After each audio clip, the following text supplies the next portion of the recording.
By and large, through the month of June here, we've had some pretty sporadic rainfall events.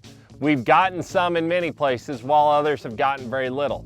And through the month of June here, I think we've seen a lot of people very eager to pull the trigger and begin their irrigation season. Now, while in some cases it was the right call, in many cases we were a little bit early in that decision.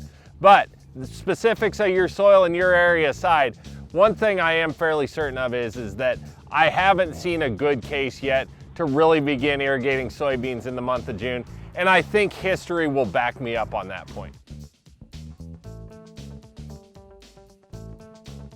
I'm Keith Byerly, Precision Ag Manager at Central Valley Ag, and this is your Precision Focus that corresponds with the article on the CVA blog site.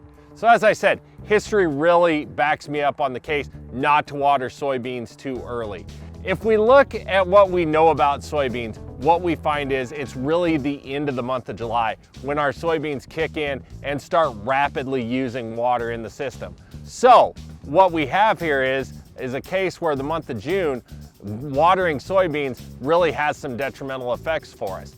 What we get when we water these soybeans too early is extra vegetative growth, which manifests itself into a bunch more leaves out there that leaves our soybean plants more prone to disease, and we get inhibited root development. These soybeans left unirrigated on a normal year where we don't have drought-like systems will easily root themselves down to 30+ inches. When we irrigate in the month of June, we really tend to shorten up that root development. So this is where I've got a lot of more math on the blog site for you to read, but the gist of it is it takes about 20 inches of water to raise this soybean crop. If we look at our water management needs, about half of that water is used after these beans begin their pod elongation at R3. That means through the entire month of May, June, and July, we're only going to use about 10 inches of water.